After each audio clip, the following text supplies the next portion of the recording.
어제 우리 일신교회에서 두 명의 성도가 세례를 받았습니다. 세례 교육을 제가 하는데 정말 항상 고민이 있습니다. 예수님을 그 사람의 상황에 따라 다르지만 아예 교회를 처음 나오는 사람에게, 예수님을 아예 처음 들어본 사람에게, 목사님이라는 호칭을 살면서 처음 불러본 그런 사람들이 있어요. 그런 사람들에게 어떻게 예수님을 알려줄 수 있을까 하는 고민을 매번 하게 됩니다. 그리고 기도하게 되죠. 하나님, 제 교육을 통해 예수님이 잘 전해지게 해주세요. 기도하고 꼭 시작을 합니다. 자, 이렇게 최대한 그들이 알아들을 수 있는 말을 가지고 기도를 하고 진행을 하지만 때로는 그렇게 설명을 해도 상대방은 알듯 말듯 아리송한 표정을 지을 때가 있어서 세례 교육이 쉽지만은 않습니다. 그럼에도 불구하고 세례 교육이 진짜 보람된 순간이 있어요. 그 순간은 바로 제 교육을 들으며 알듯 말듯한 표정을 지었던 초신자들이 예수님을 구주로 고백하는 순간이었습니다. 어제 영상 보셨죠? 이게 계시는 것 같기도 했는데 점점 더 확실해지는 것 같다. 뭐 이런 식으로 얘기를 하시잖아요. 제가 세례 교육을 마치고 마지막으로 물어봐요. 우리 성도님, 예수님이 성도님을 위해 죽으시고 구원하신 것을 믿습니까? 라고 꼭 물어봐요. 그러면 네라고 대답하는 순간이 있습니다. 그때 제가 이분이 아리송한 표정을 지었어도 제대로 가르쳤구나, 예수님을 잘 전했구나 라고 느끼며 굉장히 보람차고 기쁜 감정을 느낀 적이 많이 있습니다. 자, 제가 기도하고 노력하고 열심히 가르친 것들이 헛된 일이 아니라는 생각과 함께 기쁨을 얻고 힘을 얻고 또다시 예수님을 열심히 전해야겠구나라는 생각을 하게 됩니다. 자, 이 교회에서 정말 이렇게 교회를 30년 다니시고 40년 다니신 성도님들에게 예수님의 하나님의 말씀을 풀어서 설명하는 것 이상으로 정말 우리가 기초라고 생각하고 다 알고 있다고 생각하는 그 생명의 그 예수님을 모르는 사람에게 전하는 것, 그것이 정말 저에게 큰 보람이 있다는 것을 매번 느끼면서 예수님을 전하고 있습니다. 자, 이와 같이 목사로 일신교회 살면서 성도가 믿음 안에서 자라가는 모습을 보는 것이 제가 생각하는 것보다 더 큰 기쁨과 은혜가 된다는 것을 깨달으면서 사역을 하고 있습니다. 오늘 설교를 준비하며 이 글을 쓰며 느낀 사도 바울의 감정을 공감할 수 있었다는 거죠. 데살로니가후서 1장 3절인데 우리 함께 다시 한번 읽어보도록 하겠습니다. 데살로니가후서 1장 3절 함께 읽겠습니다. 시작. 형제들아, 우리가 너희를 위하여 항상 하나님께 감사할지니 이것이 당연함은 너희의 믿음이 더욱 자라고 너희가 다 각기 서로 사랑함이 풍성함이니. 자, 바울은 하나님께 감사했어요. 그 감사함의 근원은 데살로니가 교인들의 믿음이 자란다는 소식을 들었기 때문이에요. 데살로니가 교회로부터 들려온 소식은 이들의 믿음이 매일매일 자라고 있다는 소식이 들리니까 내가 정말 알듯 말듯 이들에게 예수님을 전했는데 내가 그들에게 심고 온 것이 내가 없어도 잘 자라고 열매 맺고 있구나 라는 것을 들었을 때 그것보다 큰 기쁨이 바울에게 있을 수 없었다는 거죠. 목회자로서 이것보다 기쁜 소식이 없었을 거라는 겁니다. 정말 성도님들이 말씀을 듣고 그 말씀대로 변화되는 모습을 볼 때 목회자로서 느끼는 기쁨이 얼마나 큰지 공감할 수 있었습니다. 자, 사도 바울은 그 다음 구절에 구체적인 상황을 들어 데살로니가 교회를 칭찬하고 있습니다. 우리 4절 함께 읽어보겠습니다. 시작. 그러므로 너희가 견디고 있는 모든 박해와 환난 중에서 너희 인내와 믿음으로 말미암아 하나님의 여러 교회에서 우리가 친히 자랑하노라. 자, 데살로니가 교회도 다른 교회들처럼 이 박해의 상황이 있었습니다. 사실 이 당시에 예수님을 믿는다는 것은 죽음을 각오하는 거라는 건 다 알고 계실 거예요. 유대인의 기준에는 유대인들이 이렇게 흩어져 살았는데 유대인들의 기준에는 배신자, 나사렛 예수 이단을 믿는 사람이 되는 것은 핍박을 당해서 마땅한 사람. 바울이 예수님 믿는 사람 죽이러 다닌다 그랬잖아요. 그 바울만 있었던 게 아니에요. 그 당시 하나님을 열심히 믿는 유대인들은 예수 믿는 사람들을 다 죽이는 것이 당연하다고 생각했어요. 자, 그리고 로마 사람들에게는 본디오 빌라도가 십자가에서 못 박아 죽인 정치범 나사렛 예수를 따르는 극성스러운 사람들. 그러니까 이 사람들은 어떻게 보면 정치범으로 여겨서 죽여도 되는 사람으로 사회적 혼란을 야기하는 사람으로 여겨졌다는 거죠. 로마 정부 입장에서는 이 극성스러운 사람을 찾아서 죽이고 또 죽여도 두려운 존재인 거예요. 죽이고 죽이고 죽였는데 예수 믿는 사람들이 사라질까요? 안 사라질까요? 또 나오는 거예요. 그러니까 로마 입장에서는 이게 두려운 존재가 되었습니다. 그래서 찾아서 죽일 수 있으면 기회를 핑계를 대서 찾아서 어떻게든 없애려고 노력했던 사람들이 예수 믿는 사람들이었어요. 이 사람들이 대단한 이유는 죽이고 죽이고 또 죽여도 자신들의 목숨을 걸고 믿는 사람의 숫자가 점점 늘어났기 때문이라는 거죠. 사도 바울은 데살로니가 교인들이 박해 속에서도 자신들의 믿음을 포기하지 않고 오히려 믿음이 자란다는 소식을 들으면서 기쁨을 감출 수가 없었다는 거예요. 정말 이들에게 생명의 예수님의 복음이 제대로 심겨진 것이 맞구나. 어떤 환난과 역경 속에서도 그들은 땅을 뚫고 와서 떡잎이 자라고 지금 큰 가지로 자라가고 있구나라는 것을 보면서 진짜 복음이 심겨졌다는 것을 느끼면서 감사할 수 있었다는 거죠. 이렇게 사도 바울에게도, 그리고 사도 바울이 전한 예수님을 믿는 성도들에게도 정말 이 믿음이 자라는 것은 너무나 기쁜 소식이었는데, 정말 이 믿음이 자라기 위해서 전제되었다는 것은 방금 말씀드렸듯이 죽음을 각오했다는 것을 의미했습니다. 자, 이 말을 더 쉽게 설명해서 말씀드리면, 예수님을 믿고 세례를 받겠다고 내가 세례를 받겠습니다 결심하는 것은 지금처럼 그냥 교회를 열심히 다녀보겠습니다, 예수님을 믿겠습니다 라고 결심하는 것 이상이었다는 거예요. 입교한다는 것은, 그 공동체에 속해겠다고 결심하는 것은 이제 예수님이 십자가를 지고 죽으셨듯이 나도 그 길을 따르겠다고 결심하고 내가 이제 입교하겠습니다 고백하고 세례 받는 것과 같았다는 거죠. 자, 오늘날은 예수님을 믿고 간절히 기도해서 더 나은 삶을 살기를 소망하고 세례를 받습니다. 어려운 사업도 좀 잘 되고 풀리지 않던 인생도 풀리기를 기대하면서 기도하고 예수님을 믿습니다. 근데 이 당시에 예수님을 믿겠다고 세례를 받는다는 것은 방금 전에 말씀드렸죠. 예수님의 제자가 된다는 것은 예수님의 살아온 그 길을 그대로 따르겠다고 결심한 거예요.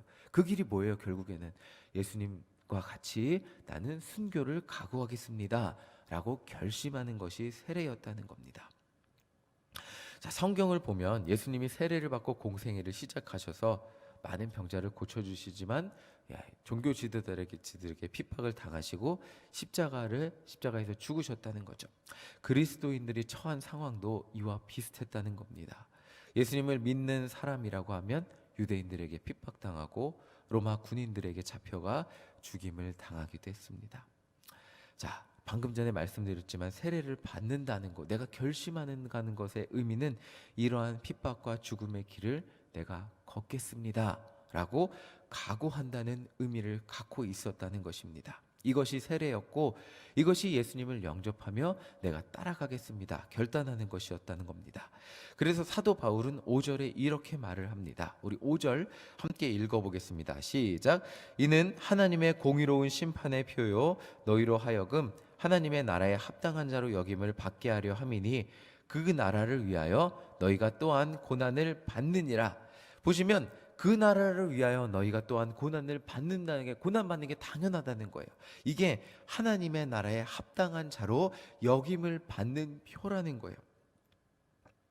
자, 이 말이 그냥 빈말이 아니에요. 데살로니가 교인들을 향해 당신들이 극심한 고난과 어려움을 당하고 있는데 이것이 진짜 제자의 길임을 확증하는 것입니다. 하나님 나라에 합당한 사람으로 살아가고 있는 것임을 확증하고 있는 것입니다. 고난을 견디면 결국에는 여러분들에게는 진짜 소망과 희망을 품게 될 것입니다 라고 설명해 주고 있는 것입니다. 자, 사도 바울과 데살로니가 교인들에게 예수님을 믿는 사람이 된 이상 그 로마 사회에서는 더 이상 성공을 바랄 수가 없었다는 거예요. 지금 우리가 생각하면 예수 믿고 잘 되고 우리는 지금 사회에서는 너무나 성공한 그리스도인들도 많고 그런 사람들도 많지만 초기 기독교에서는 성공할 수가 없었던 상황이었다는 거예요. 나중에 기독교가 공인되고 이러면서 나중에 이제 많은 권력자들이 예수님을 믿고 사회적으로 성공한 사람도 나오고 세상을 바꾸는 사람도 나오겠지만 초기에는 그런 사람이 나올 수가 없었다는 거예요. 오히려 예수를 구주로 믿고 고백하는 것은 그 사회에서 성공할 수 있는 그 모든 것을 내려놓는 것을 의미했습니다. 오히려 그 성공의 자리로 가기 위해서 그 성공의 자리에 있었지만 내가 그리스도인이라는 것을 걸리게 되면 오히려 불이익을 받는다는 것을 의미했기 때문이에요. 이 당시 그리스도인들은 대신 이 희망을 가지고 현실의 핍박을 견디어냈습니다. 우리 10절 함께 읽어보겠습니다. 10절 함께 읽겠습니다. 시작.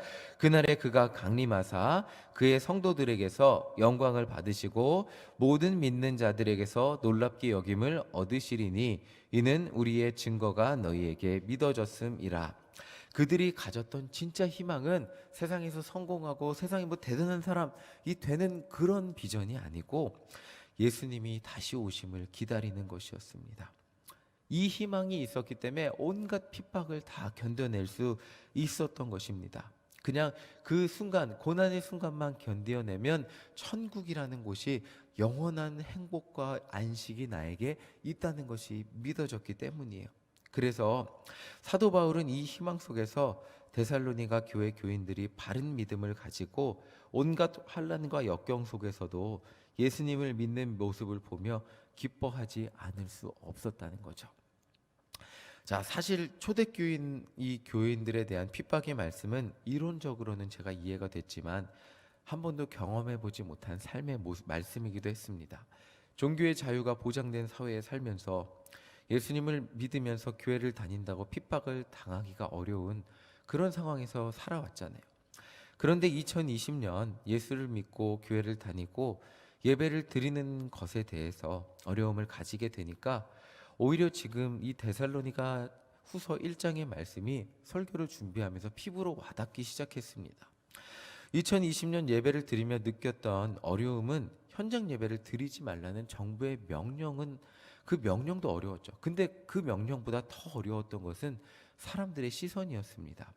한 번은 저희가 새벽 예배를 드린다고 지역 주민의 신고가 들어갔다고 구청에서 전화가 온 적도 있었습니다. 그리고 그런데 더 어려웠던 점은 일신교회 성도님들 같은 우리 성도님들에게도 이 시국에 꼭 예배를 극성맞게 드려야 하는 거 아니냐는 그런 반응을 제가 느꼈을 때 현장에서 예배를 드리기를 소망하고 애쓰고 기도하는 제 모습이 스스로에게도 극성맞아 보이고 나라의 방역 수칙에도 협조하지 않는 것 같아 보이고 저만 예수 믿는 것 같이 느껴졌을 때 참 어렵고 힘들었습니다. 이 어려움의 상황에서 신앙생활을 하고 예배를 드리며 제가 가지는 목표는 단순해졌습니다. 그저 확진자 수가 줄어서 현장에서 성도님들과 함께 예배 드리는 것이 되었습니다. 이 코로나 상황에서 가장 걱정했던 것은 성도님들이 신앙을 잃어버리는 것이었어요. 그런데 반대로 저에게 사도 바울과 같은 기쁨이 또 반대로 찾아오게 되었습니다. 그게 뭐냐면 걱정했던 성도들, 코로나19 이후에 한 번도 나오지 않았던 성도님들이 한참을 보지 못했던 성도님들이 한 주, 두 주 번갈아 가면서 나오는 모습을 보게 됩니다. 제가 이제 매주 출석을 주일날 정리하면서 올리거든요.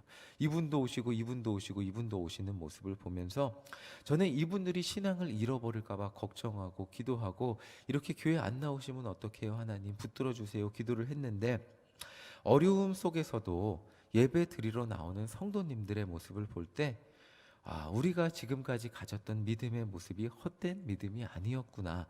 우리 안에 살아계신 성령님이 지금 얼굴을 보지 못하는 성도님들도 함께하고 계셔서 붙들고 계시다는 믿음의 확신을 가지게 되었습니다.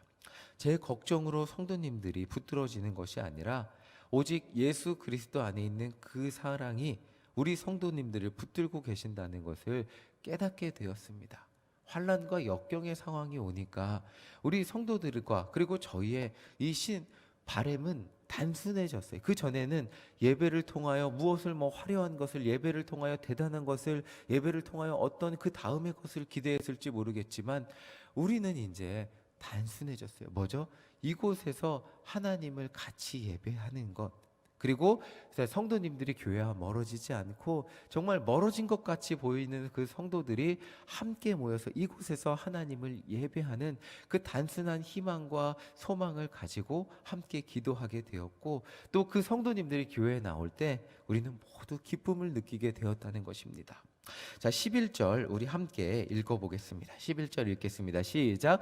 이러므로 우리도 항상 너희를 위하여 기도함은 우리 하나님이 너희를 그 부르심에 합당한 자로 여기시고 모든 선을 기뻐함과 믿음의 역사를 능력으로 이루게 하시고, 지금의 어려움 속에서도 하나님을 잊지 않으시고 예배드리기를 사모하는 마음으로 주님 앞에 나오기를 그 소망하는 마음을 가진 그 마음이 있다는 그것만으로 우리는 부르심에 합당한 자의 그 증거가 우리의 심령 가운데 있다는 것입니다. 자, 12절 함께 읽어보겠습니다. 시작. 우리 하나님과 주 예수 그리스도의 은혜대로 우리 주 예수의 이름이 너희 가운데서 영광을 받으시고 너희도 그 안에서 영광을 받게 하려 함이라.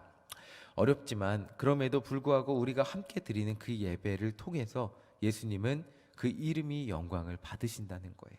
그리고 우리도 이 예수님이 주시는 은혜 속에서 하나님의 큰 사랑의 영광을 체험하는 시간이 된다는 것입니다.